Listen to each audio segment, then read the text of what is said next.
Hello everyone, this is Sanjay Kumar and welcome back to Future Flame Classes. Guys, आज से हम सभी एक नए चैप्टर का अध्ययन करने वाले हैं जिसका नाम है रिप्रोडक्टिव हेल्थ यानी कि जनन स्वास्थ्य। ध्यान दीजिएगा दोस्तों, हम सब एक नए चैप्टर पढ़ने वाले हैं जिसका नाम है रिप्रोडक्टिव हेल्थ। हम लोग इसे कहते हैं जनन स्वास्थ्य। क्या नाम है दोस्तों इस चैप्टर का? तो जनन स्वास्थ्य। देखिए दोस्तों, इस चैप्टर से जितने भी महत्वपूर्ण क्वेश्चन वनडे एग्जाम में पूछे जाते हैं उन सारे क्वेश्चंस को एक एक करके एक एक टॉपिक के माध्यम से पढ़ेंगे, उसका विस्तृत रूप से अध्ययन करेंगे। तो आइए स्टार्ट करते हैं चैप्टर को और सबसे पहला टॉपिक को लेते हैं जिसका नाम है वर्ल्ड हेल्थ ऑर्गेनाइजेशन, जिसे हम लोग कहते हैं WHO। कई बार दोस्तों WHO का फुल फॉर्म पूछ लेता है, तो याद रखिएगा इसका फुल फॉर्म होता है वर्ल्ड हेल्थ ऑर्गेनाइजेशन।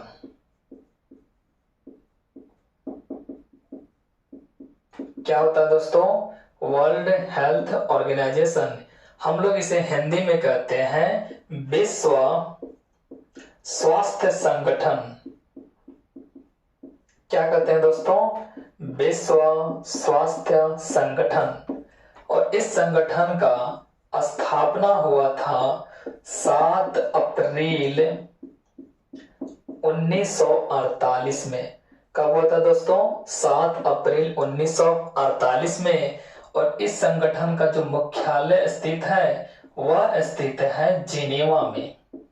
कहां पे स्थित है दोस्तों? जिनेवा में। और जिनेवा एक यूरोपियन कंट्री है जो कि पड़ता है स्विट्जरलैंड में। बहुत ही सुनहरा कंट्री है, यहाँ पे कई सारे टूरिस्ट जो है वह जाते हैं। ध्यान दीजिएगा दोस्तों, WHO का फुल फॉर्म होता है वर्ल्ड हेल्थ ऑर्गेनाइजेशन। इसका स्थापना हुआ था 7 अप्रैल 1948 को और इसका मुख्यालय स्थित है जिनेवा में। जिनेवा स्थित है स्विट्जरलैंड में, जो कि एक यूरोपियन कंट्री है। अब ध्यान दीजिएगा दोस्तों, अब हम बात करने वाले हैं परिवार नियोजन के बारे में। किसके बारे में दोस्तों? परिवार नियोजन। दोस्तों, परिवार नियोजन को हम लोग परिवार कल्याण के नाम से भी जानते हैं। किस नाम से जानते हैं दोस्तों?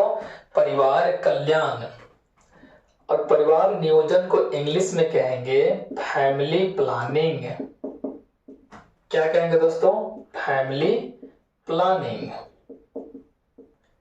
इसका एक और नाम है जो कि अभी मैंने आप लोगों से चर्चा किया, जिसे हम लोग कहते हैं परिवार कल्याण। क्या बोलते हैं दोस्तों? परिवार कल्याण। इंग्लिश में हम लोग कहेंगे फैमिली वेलफेयर। Family welfare. अब समझते हैं दोस्तों यह कार्यक्रम क्या है। दोस्तों, हमारे देश में जनसंख्या लगातार बढ़ रहा है। इसी को ध्यान में रखते हुए सन 1951 ईस्वी में भारत सरकार द्वारा लोगों के बीच में अपने फैमिली के बारे में जागरूकता प्रदान करने के लिए, यानी कि फैमिली में कितने मेंबर होने चाहिए, इसके बारे में जागरूकता प्रदान करने के लिए एक कार्यक्रम चलाया गया। उस कार्यक्रम को हम लोग कहते हैं परिवार नियोजन, या फिर इसी का नाम है परिवार कल्याण। क्या बोलते हैं दोस्तों? परिवार कल्याण। अब ध्यान दीजिएगा दोस्तों, कई बार एग्जाम में पूछ लेता है कि यह परिवार नियोजन या परिवार कल्याण कार्यक्रम जो है वह कब शुरुआत किया गया था। तो याद रखिएगा सन 1951 में इसकी शुरुआत की गई थी। इसकी शुरुआत कब की गई थी दोस्तों? तो 1951 ईस्वी में, और वो भी भारत देश में भारत सरकार द्वारा इसे जारी किया गया था। जारी का मतलब यह हुआ इसकी शुरुआत किया गया था। तो कई बार एग्जाम में ऑब्जेक्टिव के रूप में यही क्वेश्चन पूछ लेता है कि शुरुआत कब हुई थी, तो 1951 ईस्वी में। और कौन सी सरकार द्वारा किया गया था, तो भारत सरकार द्वारा, यानी कि भारत में इसकी शुरुआत हुई थी। ठीक है दोस्तों, अब हम बात करने वाले हैं दोस्तों एमनियोटिक फ्लूइड के बारे में। ध्यान दीजिएगा दोस्तों, एमनियोटिक फ्लूइड हम लोग इसे जानते हैं एमनियोटिक द्रव के रूप में। एमनियोटिक द्रव, अब समझ लेते हैं दोस्तों कि यह एमनियोटिक द्रव होता क्या है। देखिए दोस्तों, जब कोई बेबी यूटेरस में पल रहा होता है तो उसे हम लोग जानते हैं एम्ब्रियो के रूप में या फिर भ्रूण के रूप में। तो उस एम्ब्रियो के चारों तरफ एक लिक्विड पाया जाता है, उस लिक्विड को, उस द्रव को हम लोग कहते हैं एमनियोटिक द्रव। क्या कहते हैं दोस्तों, एमनियोटिक द्रव के रूप में जानते हैं। तो सिंपली हम लोग कह सकते हैं कि भ्रूण के चारों तरफ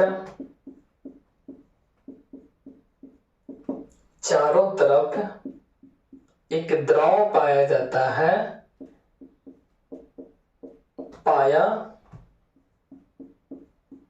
जाता है जिसे एमनियोटिक द्रव के रूप में जानते हैं। दोस्तों हम लोग इसे किस रूप में जानते हैं, तो एमनियोटिक द्रव के रूप में जानते हैं। ठीक है दोस्तों, एक बार फिर से ध्यान दीजिएगा, जब कोई बेबी अपने मां के यूटेरस में पल रहा होता है तो उसके चारों तरफ एक द्रव पाया जाता है, उस द्रव को कहते हैं एमनियोटिक फ्लूइड, यानी कि एमनियोटिक द्रव। ठीक है दोस्तों, अब इसका स्क्रीनशॉट आप सभी ले लीजिए।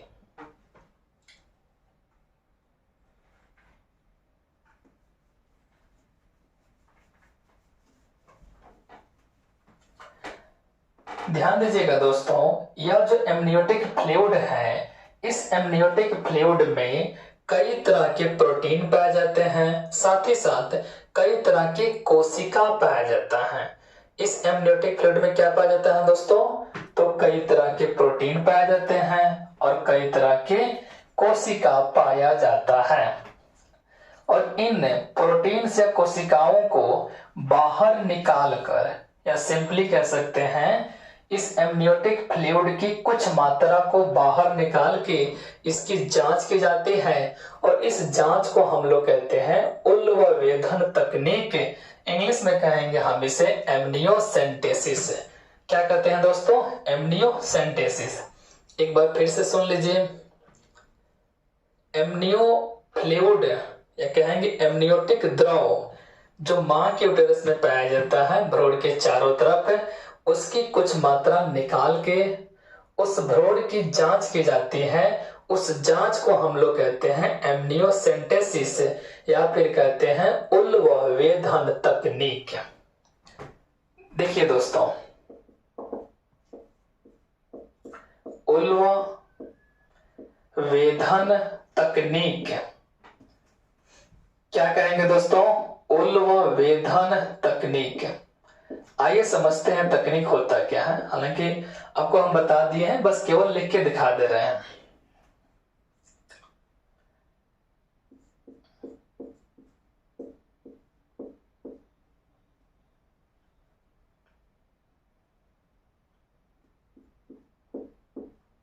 ध्यान दीजिएगा दोस्तों, एमनियोटिक द्रव की कुछ मात्रा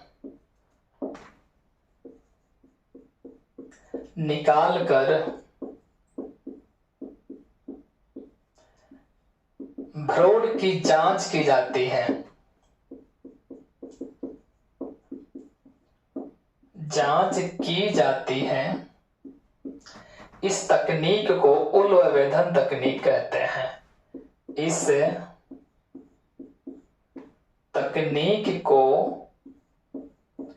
उल्ववेधन तकनीक, दोस्तों इस तकनीक को हम लोग क्या कहते हैं, उल्ववेधन तकनीक कहते हैं। दोस्तों इस तकनीक के माध्यम से कई तरह का जांच किया जाता है, जिनमें से पहला होता है भ्रूण के लिंग की जांच। भ्रूण के लिंग की जांच। अब आइए समझते हैं। देखिए दोस्तों, इस तकनीक द्वारा भ्रूण के लिंग की जांच की जाती है कि वह जो बच्चा पल रहा है वह गर्ल्स है कि बॉयज है। लेकिन ध्यान दीजिएगा, भारत में ऐसा करना इलीगल है। इलीगल का मतलब है गैर कानूनी है। भारत सरकार द्वारा इस पर पाबंदी लगा दिया गया है और यह एक अपराध की श्रेणी में आता है। अगर आप ऐसा करते हैं तो आप जो है सजा के हकदार हैं। ठीक है दोस्तों, तो याद रखिएगा, कभी भी इस तकनीक के द्वारा भ्रूण के लिंग की जांच नहीं कराइएगा, या फिर कोई भी डॉक्टर जो है इसे नहीं कर सकता है। रीजन क्या है? क्योंकि यह भारत में गैर कानूनी है, एक अपराध की श्रेणी में आता है। दोस्तों, होता क्या है कि जब इस तकनीक के द्वारा पता लग जाता है कि यूटेरस में जो बच्चा पल रहा है वह गर्ल्स है, तो लोग जो है उसको वहीं पे डेड कर देते हैं। डेड का मतलब उसे ऐसी दवाएं दे देते हैं ताकि उसका जो है मृत्यु यूटेरस में ही हो जाए। यही कारण है कि यह जांच जो है भारत में इलीगल है, यानी कि एक अपराध की श्रेणी में आता है। अब ध्यान दीजिएगा दोस्तों, इसके अलावा इस तकनीक के द्वारा आनुवांशिक बीमारी का जांच किया जाता है। क्या किया जाता है दोस्तों? आनुवांशिक बीमारी का जांच किया जाता है। देखिए दोस्तों, अभी मैंने आपसे बताया कि इस एमनियोटिक फ्लूइड में कई तरह के प्रोटीन्स पाए जाते हैं, कोशिका पाए जाते हैं। तो इन कोशिकाओं को जांच कर हम लोग पता लगाते हैं कि उस बच्चे में कौन सी आनुवांशिक बीमारी होने की संभावना है। किसके द्वारा? उल्ववेधन तकनीक के द्वारा, एमनियोसेंटेसिस तकनीक के द्वारा। साथ ही साथ एक बीमारी होता है जिसे हम कहते हैं तंत्रिका संबंधी रोग, या कहेंगे तंत्रिका संबंधी दोष। तो इसका भी पता लगाने के लिए हम लोग उल्ववेधन तकनीक का प्रयोग करते हैं। ठीक है दोस्तों, इसके अलावा एक और आनुवांशिक बीमारी होता है जिसे हम लोग कहते हैं डाउन सिंड्रोम। क्या कहेंगे दोस्तों? Down syndrome. इस बीमारी का पता लगाने के लिए भी एमनियोसेंटेसिस यानी कि उल्ववेधन तकनीक का उपयोग किया जाता है।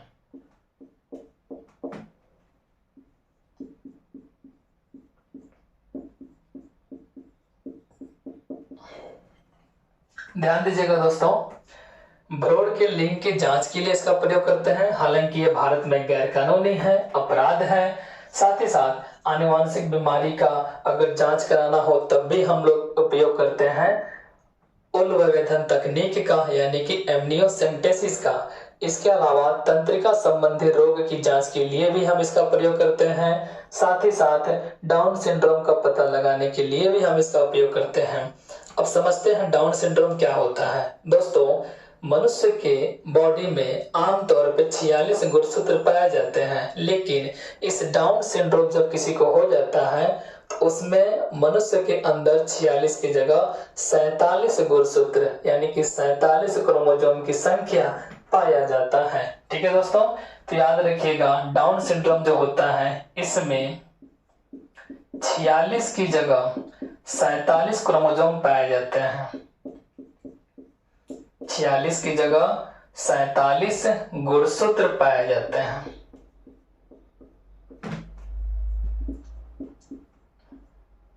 पाए जाते हैं। ठीक है दोस्तों, अब एक बार इसका स्क्रीनशॉट आप सभी ले लीजिए।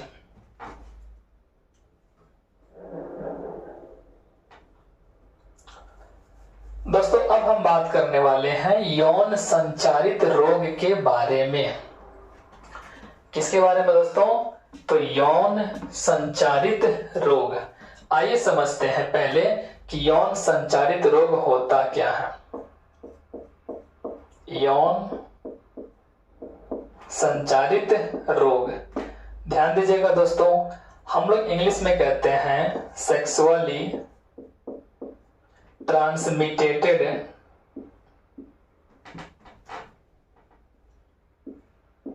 क्या बोलते हैं दोस्तों? Sexually transmitted disease.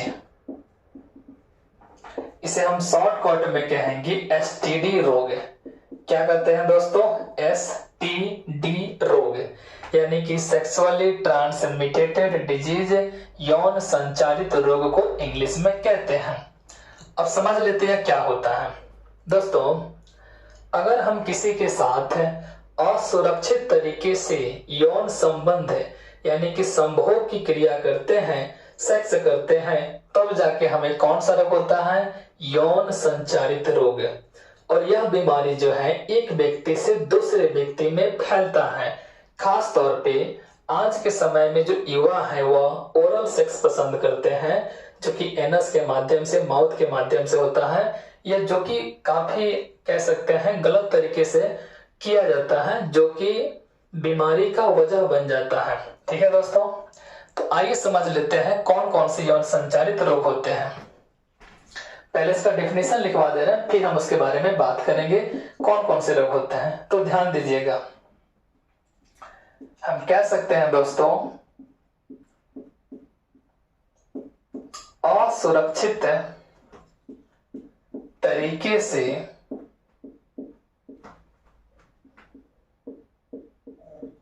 यौन संबंध, हम लोग इसे कहेंगे संभोग,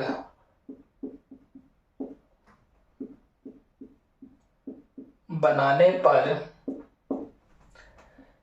यौन संचारित रोग का जन्म होता है।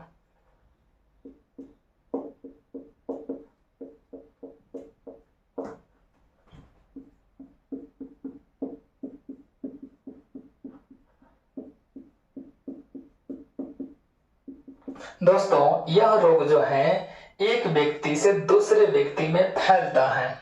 यह एक व्यक्ति से दूसरे व्यक्ति में फैलता है।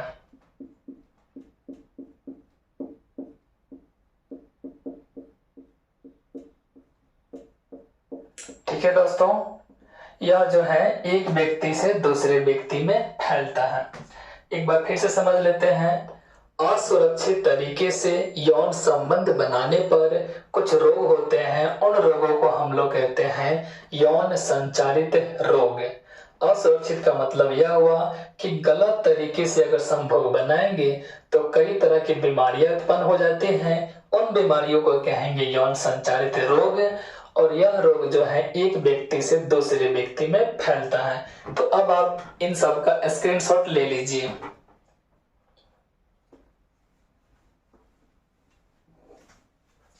दोस्तों, अब हम बात करने वाले हैं कि कौन कौन से यौन संचारित रोग होते हैं। तो ध्यान दीजिएगा दोस्तों,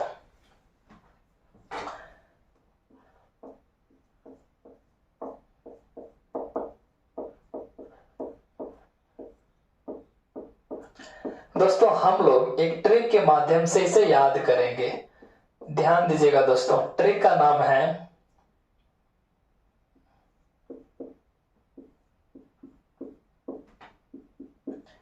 हे हरी ऐसे देना लुगाई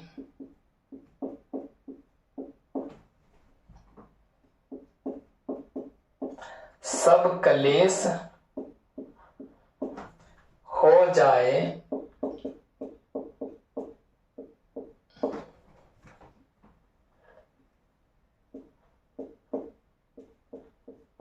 टाटा बाई। ध्यान दीजिएगा दोस्तों, यौन संचारित रोग को हम लोग एक ट्रिक के माध्यम से याद करेंगे। इसका ट्रिक है दोस्तों कि हे हरी ऐसी देना लुगाई सब कलेश हो जाए टाटा बाई। एक बार फिर से हम इस ट्रिक का अध्ययन कर लेते हैं। हे हरी ऐसी देना लुगाई सब कलेश हो जाए टाटा बाई।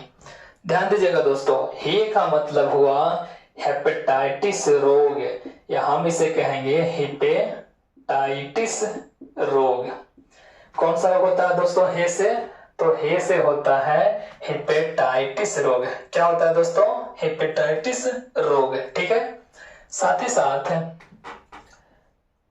ह से होता है हर्पीज रोग।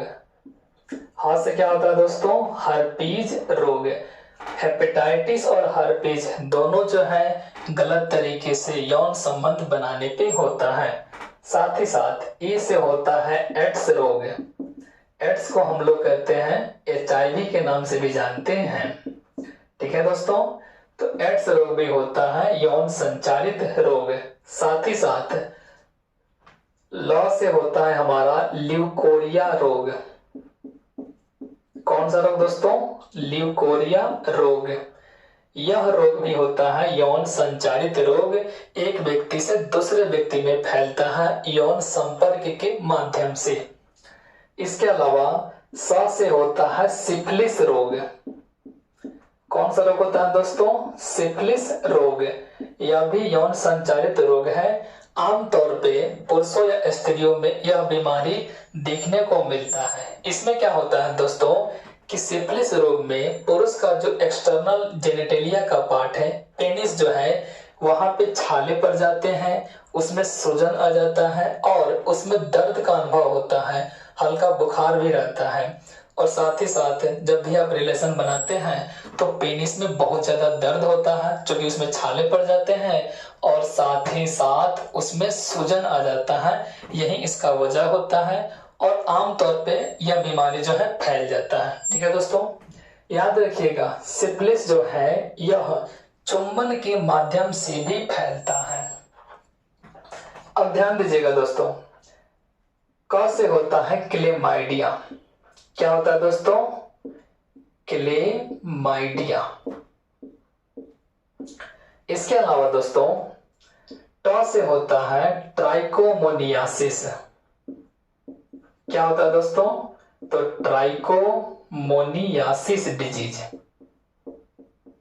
एक बार फिर से हम देख लेते हैं कि यौन संचारित रोग कौन कौन से होते हैं। ध्यान दीजिएगा, हे से होता है हेपेटाइटिस, ह से होता है हर्पीज, ए से होता है एड्स, ल से होता है ल्यूकोरिया, स से होता है सिफिलिस, आधा क से होता है क्लेमाइडिया और ट से होता है ट्राइकोमोनियासिस। इतने सारे बीमारियां जो है यौन संचारित रोग हैं। एक बार फिर से देख लेते हैं। हे हरी ऐसी देना लुगाई, सब कलेश हो जाए टाटा बाई। हे का मतलब हुआ हेपेटाइटिस रोग, ह का मतलब हुआ हर्पीज रोग, ए का मतलब हुआ एड्स रोग, ल का मतलब हुआ ल्यूकोरिया रोग और स का मतलब हुआ सिफिलिस रोग, आधा का मतलब हुआ क्लेमाइडिया रोग और साथ ही साथ ट से कहते हैं ट्राइकोमोनियासिस रोग। क्या कहते हैं दोस्तों? ट्राइकोमोनियासिस रोग।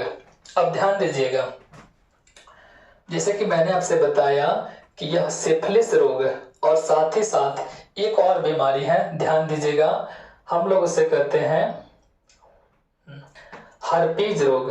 तो हर्पीज और सिफिलिस यह दोनों बीमारी जो है चुंबन के माध्यम से भी फैलता है, यानी असुरक्षित तरीके से अगर किसी व्यक्ति में यह बीमारी है और वह असुरक्षित तरीके से चुंबन करता है तो दूसरे व्यक्ति में फैलने की संभावना भी रहता है। दोस्तों ध्यान दीजिएगा, हेपेटाइटिस जो है वह कई तरह के होते हैं, यानी hepatitis A, B, C, D, E, G। दोस्तों हेपेटाइटिस कितने तरह के होते हैं? ध्यान दीजिएगा, hepatitis A, B, C, D, E और G। इनमें से जो A और E बीमारी है, यानी कि हेपेटाइटिस A और हेपेटाइटिस E, यह दोनों जो है दूषित जल के कारण होता है। किस कारण होता है दोस्तों? दूषित जल के द्वारा, यानी कि अगर आप इम्प्योर वाटर पीते हैं तो उसके द्वारा यह बीमारी होता है हेपेटाइटिस A और हेपेटाइटिस E। बाकी जो भी हेपेटाइटिस है, जैसे कि hepatitis hepatitis B, C, D और G, यह सब बीमारी जो है यौन संचारित रोग है, यानी कि सेक्सुअली ट्रांसमिटेड डिजीज है। ठीक है दोस्तों, तो आप सभी इसका स्क्रीनशॉट भी ले लीजिए और इसी के साथ इस वीडियो को समाप्त करते हैं। मिलते हैं नेक्स्ट वीडियो में। God bless you all.